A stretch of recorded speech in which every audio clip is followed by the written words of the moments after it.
Hello, good afternoon everyone. Today I will be discussing case study 1, which is price elasticity of demand for LOKL coffee's iced latte. LOKL Coffee recently increased the price of its iced latte from 9 ringgit to 11 ringgit. As a result, the quantity sold dropped from 1,000 cups to 800 cups per month. Next, let's calculate the price elasticity of demand, PED. So, the formula for PED is percentage change in quantity demanded divided by percentage change in price. Initial quantity is 1,000 and new quantity is 800. For price, initial price is 9 ringgit and new price 11 ringgit. 800 minus 1,000 divided by 1,000 multiplied by 100 equals negative 20%. 11 minus 9 divided by 9 multiplied by 100 equals to 22.2%. So, PED calculations, negative 20% divided by 22.22% equal to 0.9. Since 0.9 bigger than 1 and less than 0, that means the degree of responsiveness is inelastic. So, here a graph is presenting inelastic demand for the iced latte price is on vertical axis from 9 ringgit to 11 ringgit and quantity demanded is on the horizontal axis from 800 to 1,000 cups. The demand curve is steeper slope. Change the price of the goods cause a smaller percentage change in quantity demanded. This slope illustrates how consumers continue purchasing nearly the amount despite price increase. However, should LOKL Coffee maintain the new price? Let's check total revenue.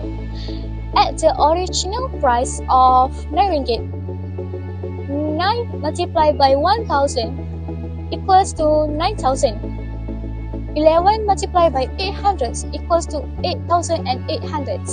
Even though demand is inelastic, total revenue dropped from 9,000 to 8,800 after the price increase.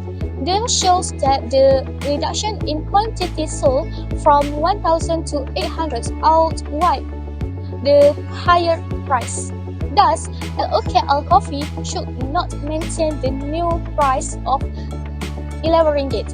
Although demand is relatively inelastic, the price increase lead to a revenue loss. Instead, they should consider lowering the price back to 9 ringgit or improve the product's value to boost revenue. So, the next presenter is Lia. She will explain about income elasticity. Thank you. Hi, my name is Lia and today I'll be discussing a case study 2 on how to calculate the income elasticity of demand or YED. We'll focus on organic rice sales during an economic upturn in Malaysia. So let's begin with the scenario. During the upturn, the average household income in Malaysia rose from 4,000 ringgit to 5,000 ringgit per month. At the same time, a local organic food store noticed its sales of organic rice increased from 600 to 900 per month. But first, we need to know the definition. We define income elasticity of demand as the ratio of the percentage change in quantity demand to the percentage change in income. This helps us understand whether a product is considered essential, normal, luxury, or even inferior by consumer. So let's move to our first question. So, what is the income elasticity of demand for organic rice?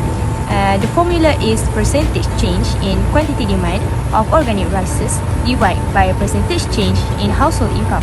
So, the first step is we need to know is the percentage change in quantity demand. 900 minus 600 divided by 600 and multiply 100 is equal to 50%. The second step is to find percentage change in income. Also 5,000 minus 4,000 divided by 4,000 then multiply by 100 is equal to 25%. So how to calculate YED is we need to divide the amount that we receive, which is 50% and 25% is equal to 2%. Let's take a look at the graph. It shows on the horizontal axis, we have income days. They represent the consumer's level of income.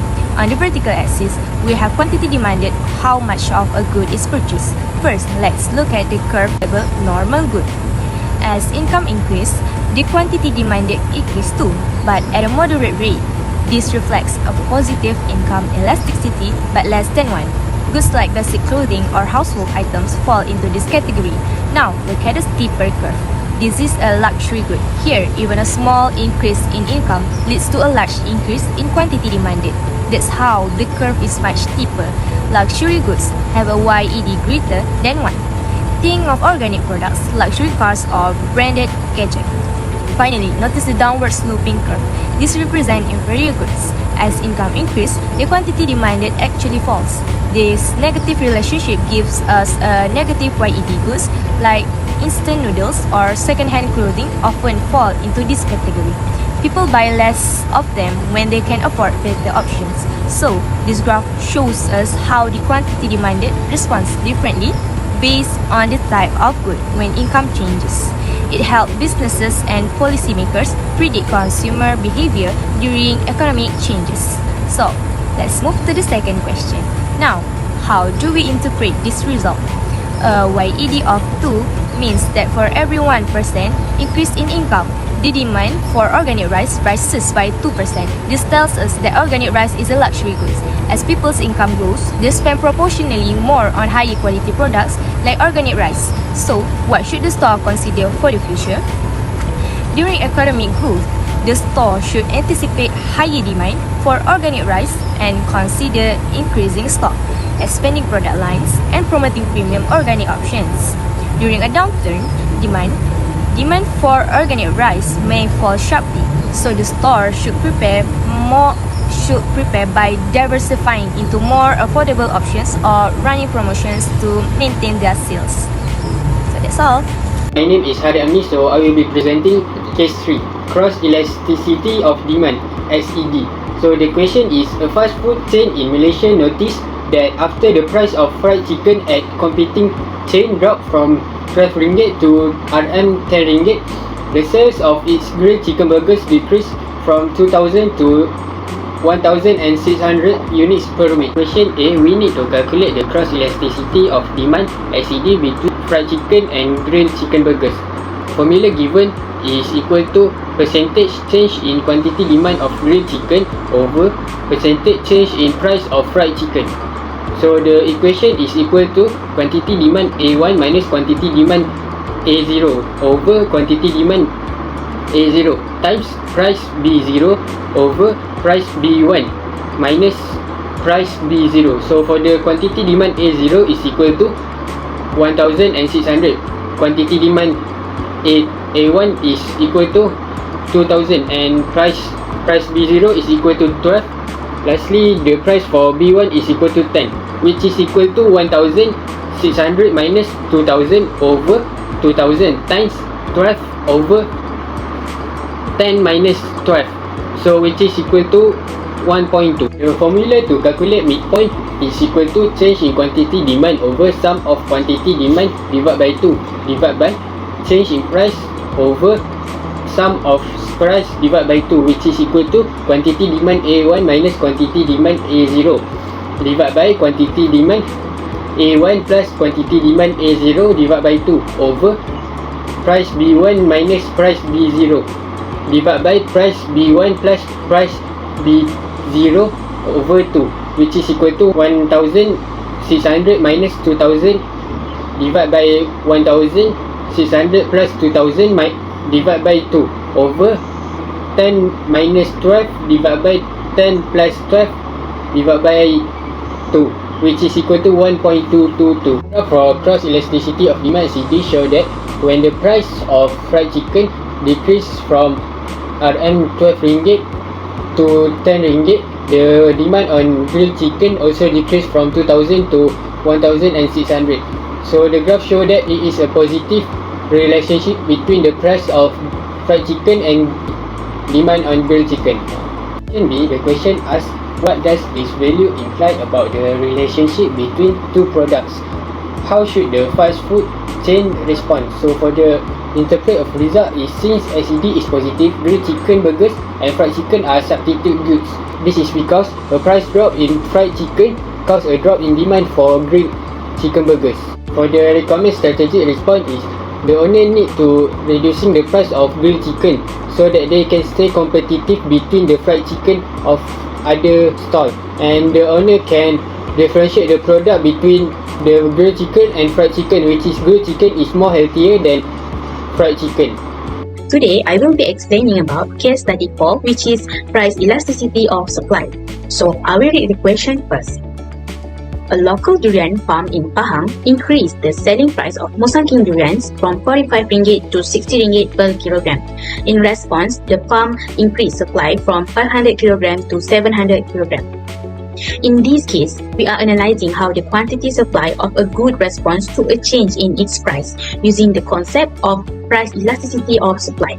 Two different methods will be used to calculate price elasticity of supply, which is the first one is basic formula and the second one is midpoint formula. So, to calculate the price elasticity of supply using the basic formula, we use the following equation. New quantity supply minus initial quantity supply divided by initial quantity supply multiple initial price divided by new price minus initial price. So we are substituting the given values into the formula. So 700 minus 500 divided by 500 multiple 45 divided by 60 minus 45 equals to 200 divided by 500 multiple 45 divided by 15. Therefore, the price elasticity of supply using the basic formula is 1.2. The next one, we use the midpoint formula, which provides more accurate measure of elasticity over a range, especially when the change in price or quantity is large.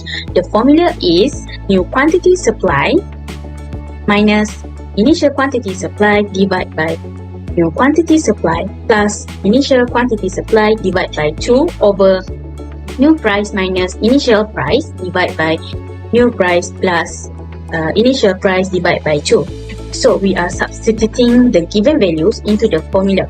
700 minus 500 divided by 700 plus 500 divided by 2 over 60 minus 45 divided by 60 minus 45 divided by 2.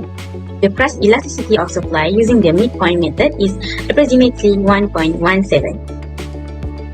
Both methods, basic and midpoint, show that the price elasticity of supply is greater than 1, with values of 1.2 and 1.17 respectively. This suggests that the quantity supply is relatively responsive to change in price. When the price increases, suppliers are willing and able to increase the quantity they supply significantly. The midpoint formula, being more accurate for larger changes, confirms the findings while adjusting for the range of the price and quantity changes. Degrees of responsiveness in price elasticity of supply. This slide explains the concept of price elasticity of supply using the example of Musang King durian.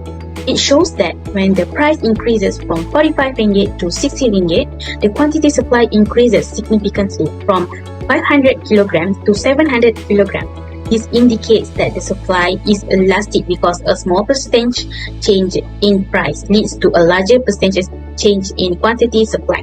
Now, I will be explaining about interpretation and the implication of farm's production decision. Price elasticity of supply shows how much supply change with price. Price elasticity of supply over 1 means supply is elastic. The durian farm's elastic supply lets it increase output more than price increases, helping it earn more when prices rise. The farm's elastic supply means it can quickly increase durian production when prices rise, helping it earn more profit. It can handle busy seasons without much trouble, showing that it's efficient and well managed. This flexibility gives the farm a good chance to grow, such as by planting more trees or upgrading equipment. Being able to respond fast to market change gives it as a strong advantage. Overall, elastic supply helps the farm grow, adapt, and success. So that's all from me.